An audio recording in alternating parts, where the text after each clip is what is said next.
enquanto que os seus pais estavam com muito medo de perder a posição, estavam com medo dos religiosos, esse cego, ele não estava nem um pouco intimidado, ele não estava nem um pouco com medo. Então, o que aconteceu?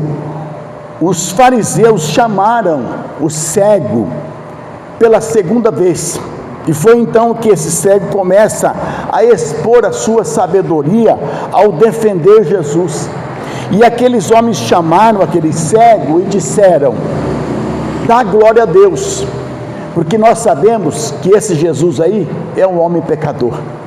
Olha só que coisa impressionante, né? Estavam atribuindo a Deus a cura, mas estavam dizendo que o homem que fez a cura era um pecador. A incoerência dos religiosos era muito grande. Então aquele cego diz: olha, se ele é pecador, ele disse, se ele é pecador, eu não sei. Uma coisa eu sei, eu era cego e agora eu estou vendo.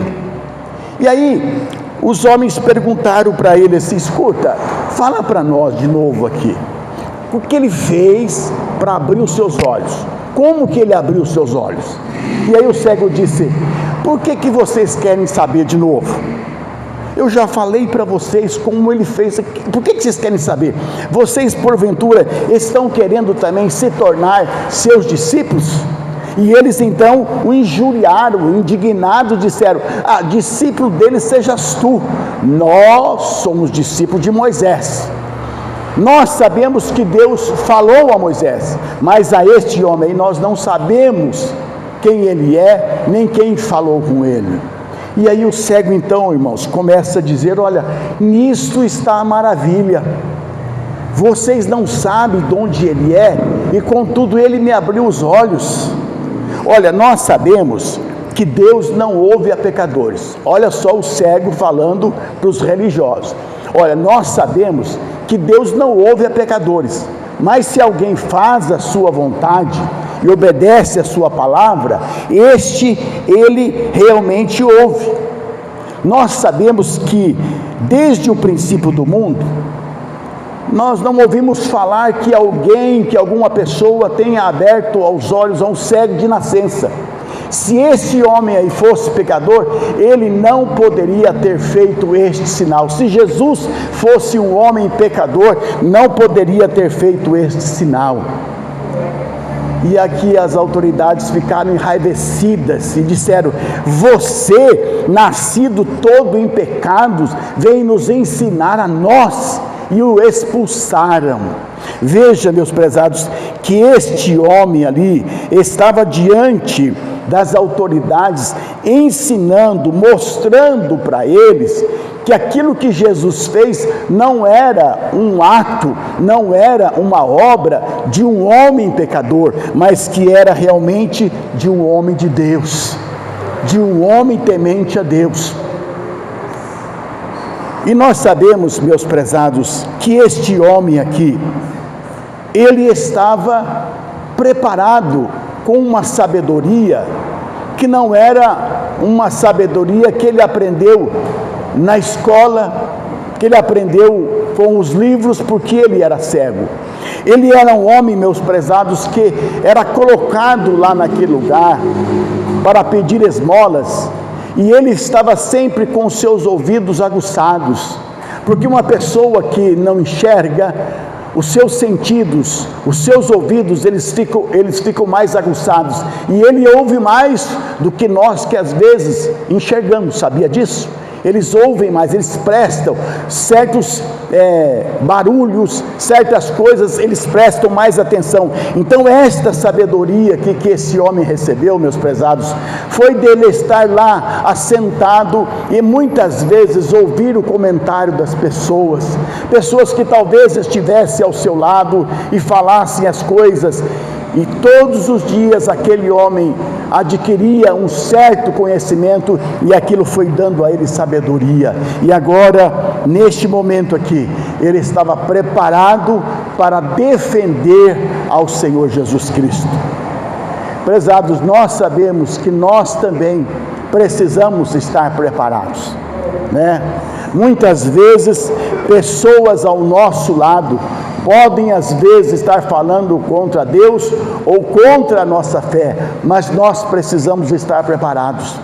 E o apóstolo Pedro, escrevendo a sua carta, ele diz que nós precisamos estar sempre preparados para responder com mansidão e temor a todos aqueles que demandarem a razão da nossa fé. Nós precisamos estar preparados. Existem muitas pessoas que vão nos desafiar.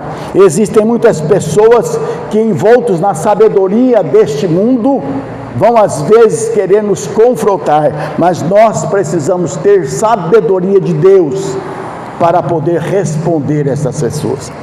Aí você pode dizer, ai pastor, mas às vezes falta sabedoria, né? Às vezes falta sabedoria.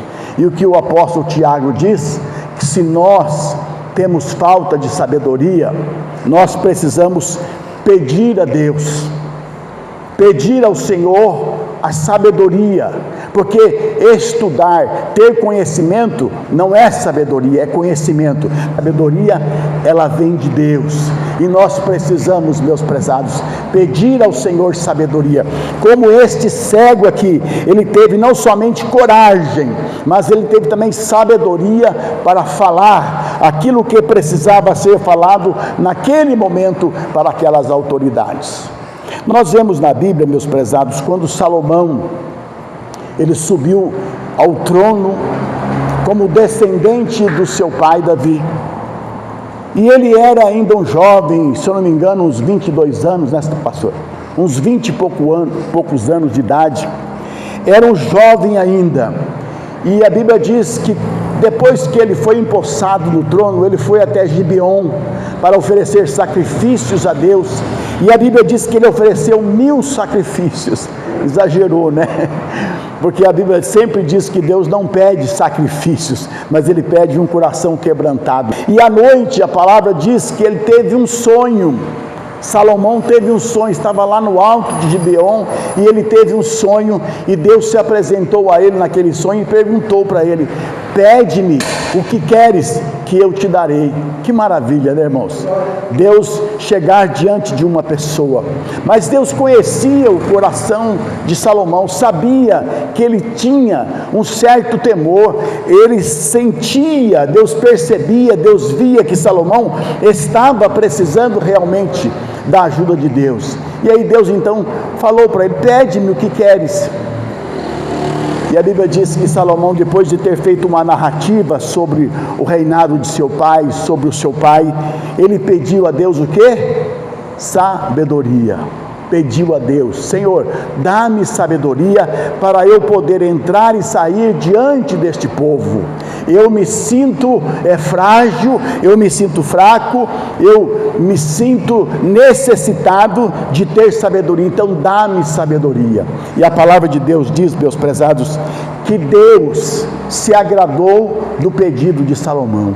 Deus disse: olha, uma vez que você não pediu riquezas, que não pediu a morte dos seus inimigos, eu vou te dar sabedoria. Não somente vou te dar sabedoria, mas vou te dar honra e riqueza. Louvado seja Deus. Prezados irmãos, nós vemos um homem enfrentando uma situação em que ele viu que ele precisava do auxílio de Deus. E ele busca Deus para que Deus lhe conceda sabedoria, e Deus lhe concedeu sabedoria. Deus disse: antes de você não houve nenhum rei, e nem depois de você haverá alguém como você. E nós sabemos, irmãos, que todos os reis da região de Israel buscavam ouvir a sabedoria de Salomão. Então, prezados, nós precisamos também pedir ao Senhor que nos dê sabedoria. Nós precisamos, prezados, de sabedoria de Deus para respondermos às demandas do dia a dia. Todos os dias nós enfrentamos dificuldades, como pais, como avós, como empresário, como pastor. como um aluno na escola onde você está estudando, você vai enfrentar as provas e às vezes estudou e não conseguiu assimilar a lição. Então, depois de ter feito a sua parte, depois de termos feito a nossa parte, porque muitas pessoas às vezes dependem tudo de Deus. Deus, Ele vai fazer tudo, mas não é assim. Nós precisamos fazer a nossa parte. Salomão, ele foi ao alto, pediu o auxílio de Deus e Deus concedeu. Então, na demanda do dia a dia, nós precisamos de sabedoria. Quando nós não temos sabedoria, nós erramos. No dia a dia nós precisamos de sabedoria para resolver certos problemas da nossa vida. Nós que temos família, nós que temos afazeres, nós precisamos de sabedoria. E muitas vezes a nossa própria sabedoria, o nosso próprio conhecimento não é suficiente para nós respondermos às demandas do dia a dia. Então, prezados, que cada dia nós possamos pedir sabedoria a Deus. Este cego aqui, ele teve coragem e sabedoria para enfrentar aquelas autoridades e confirmar aquilo que Jesus fez na sua vida. Que nós possamos, cada dia da nossa vida, prezados, pedir ao Senhor sabedoria para respondermos às pessoas que demandam a razão da nossa fé, né? Muitas pessoas podem chegar a você e perguntar: por que você crê em Jesus? Qual a razão da sua fé? E nós precisamos ter sabedoria. Então, prezados, esse é o quinto ponto que nós vemos nesse texto, que fala sobre a vida desse cego.